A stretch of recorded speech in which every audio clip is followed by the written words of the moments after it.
As we move ahead here, we're going to be talking about air pressure this week and its significance both in the vertical and the horizontal. So we're going to move on from temperature. We spent a lot of time there with the sun and the temperature itself. Now we're going to another variable in the atmosphere, air pressure.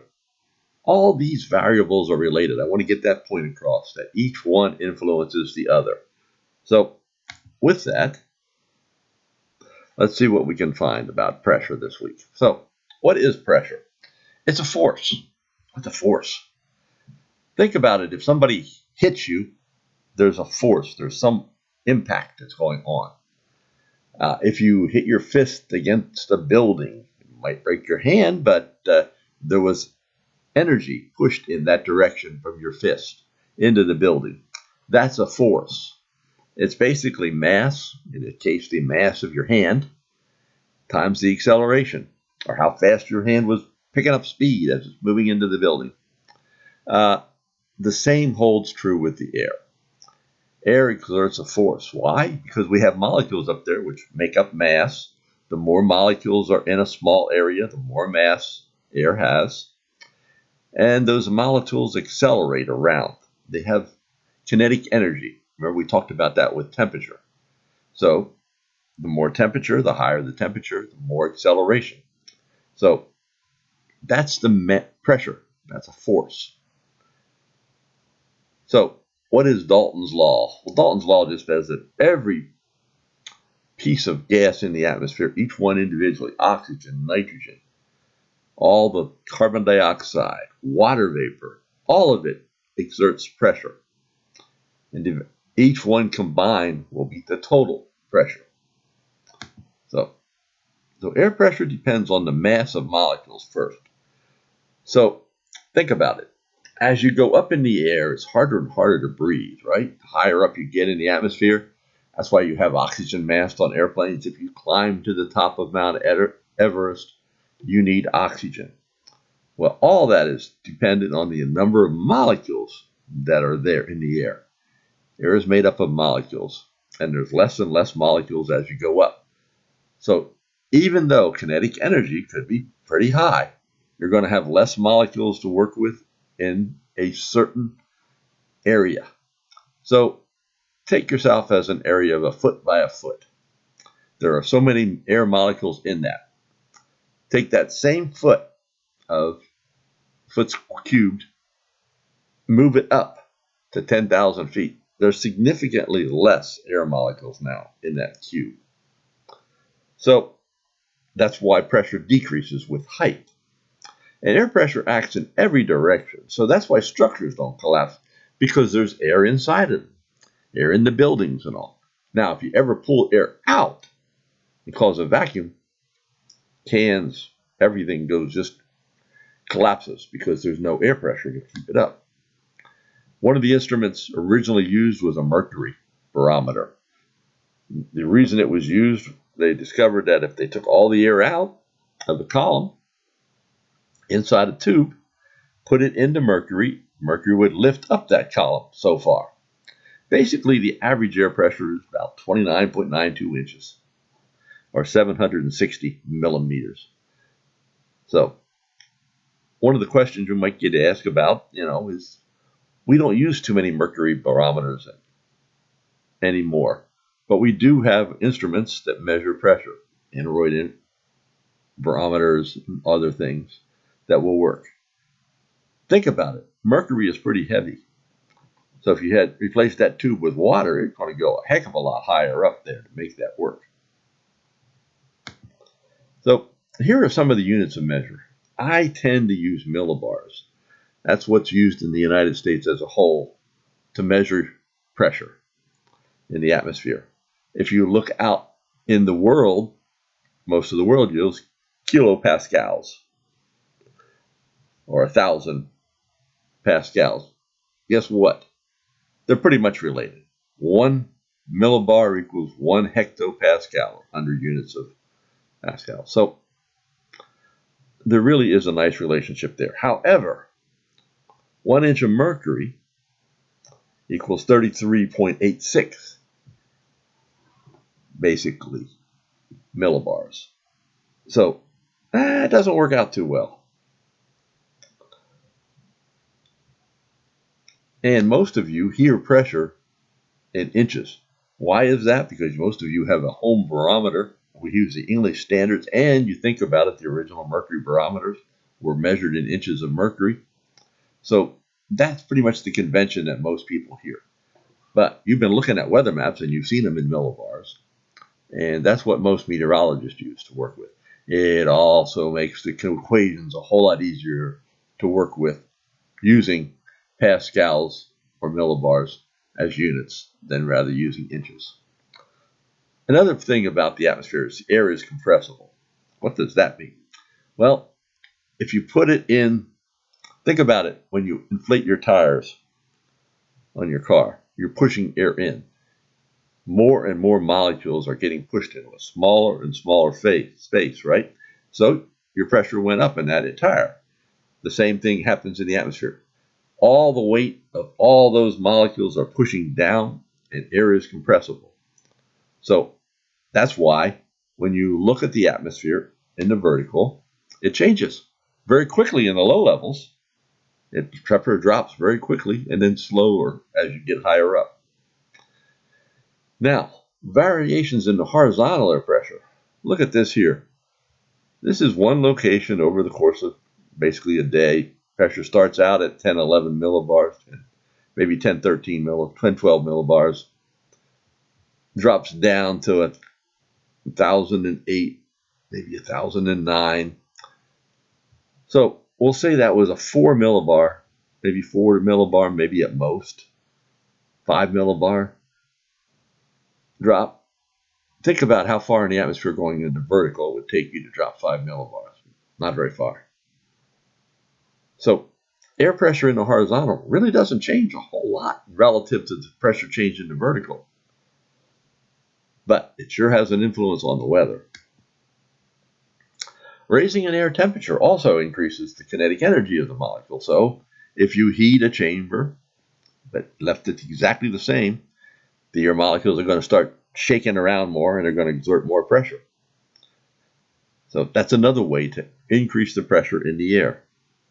The hotter however, that's if the chamber is closed. Now, take it outside into the air. The air is not a closed chamber. So unlike a closed chamber, those molecules are just going to spread out when you heat them. So the density becomes less. So even though you heated it, the bottom of the air, the density is actually less and pressure will actually drop the more heat is applied in the atmosphere. So air pressure also drops most rapidly in cold air. Think about it. Density is greatest in cold air. So if you go into vertical, pressure is going to drop faster in colder air than it is in warmer air. One of the things that happens also with pressure change is winds blowing towards the atmosphere is always trying to get rid of this pressure change. Just know that first up. The atmosphere would love nothing better than to have there be no pressure gradient whatsoever in the vertical or horizontal. But there is, and there always will be. So the first thing the atmosphere is going to do is try to push in to eliminate low pressure and pull away to eliminate high pressures. So that's going to cause winds diverging and winds converging. And we're talking about three-dimensional. So if you have a three-dimensional column of air and you have winds diverging at the bottom, well, the pressure down here you would think would be going down, right? Well, no, your air is coming down from above to take its place. So you actually could be building air pressure from the sinking air above it that's coming in, especially if the air above is convergent. So you can see they work together. Now, take the opposite effect. If I have convergence down here in the low level, I'm pushing it upwards, right? And up here, if I have divergence, I'm pulling air apart. So I'm actually pushing air away from the surface. So I'm decreasing the pressure. These concepts relate very much to high pressure and low pressure. This is an example of high pressure right now. If I reverse it, it would be an example of a low pressure. The ideal gas law basically is relating pressure and temperature. They're proportional when you have a fixed density. Unfortunately, density is not quite fixed. But if you have a fixed temperature, pressure is directly proportional to density. So, or a fixed pressure, density, temperature is inversely proportional to density. All three variables, if you know two of the three, you can calculate the other. Another thing that happens in the atmosphere, we talked about that convergence and divergence. What happens if you go up and down in the atmosphere? If you go up, air parcels are moving apart. Work is being done to pull those parcels apart, and that's expansional cooling. The example they give here is air pressure from a tire. If you let air out of your tire, it feels pretty cool when it comes out. However, if you have an old hand pump, like I still have some around, pump up a basketball or whatever, boy, that pump sure gets hot when you're pumping it up. That's because you're compressing the air. So you change density, you change temperature and pressure. So air coolants, and this is work being done. Either the air parcel is doing work or something is working on the air parcel. So if the air is compressed, energy is used to do that work on the air. And if the air expands, the air is doing the work, so it's losing temperatures. If you know that, then you can calculate what the temperature is going to change at in the vertical. And the lapse rate, if there's no water vapor in the atmosphere and the air is dry, it is going to cool at 9.8 degrees Celsius for 1,000 meters. So if you hike up a mountain, you would know that if the air was dry, the mountain would be that much cooler at the top. So 1,000 meters, approximately a little bit over 3,000 feet, 9.8 degrees Celsius. Well, that's pretty good amount of temperature drop there. So basically, you're about 15, 20 degrees colder at the top of that mountain than you would be at the surface. Now, moisture, it adds a complication factor. We talked about latent heat last week in temperature. Well, latent heat plays a role here. If water vapor condenses into a liquid, it releases heat. If it releases heat, that air parcel cannot keep cooling on dry adiabatic rate. It changes to a moist adiabatic rate, or about 6 degrees Celsius. So that has huge implications to what is the atmosphere works. So let's look at just some examples of this right now. And I thought, start with the air pressure, surface weather map. We have high pressure centered up here, 1026 high. The lowest pressure here is about 1,000 millibars. That's 26 millibars. Again, not a big amount of pressure change relative to going in the vertical. But it's significant here. As if I knew that I had this kind of pressure coming in, I know that I have divergence at the ground, convergence aloft. I have air sinking. So I have a nice high pressure, nice weather pattern. And you'll notice that along cold fronts and warm fronts, kind of the isobars kink. There's actually a little bit of a lower pressure right along these fronts. Now, look where this cold air is, the coldest air. Just north of Dakotas right here.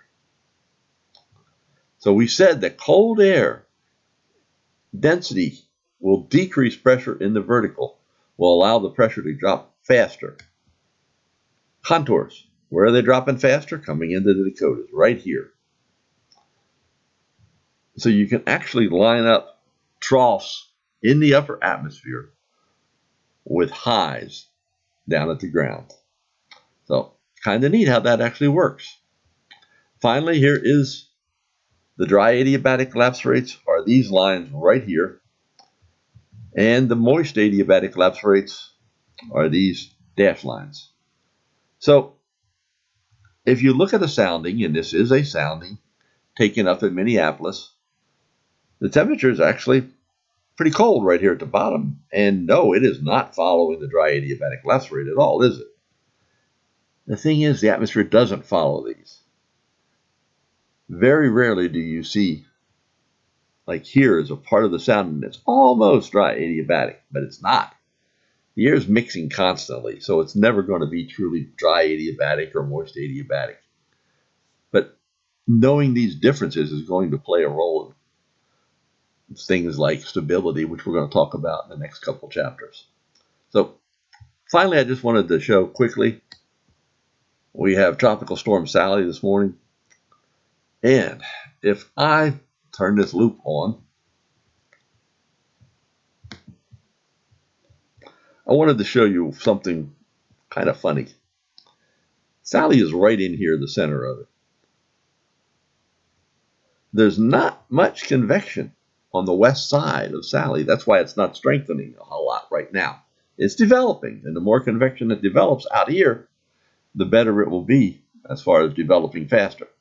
There's a lot of convection on the east side of it right now. So just something to look at and think about and see how this thing develops in the next couple days before it hits land. And as always, if you have any questions, please don't hesitate to ask.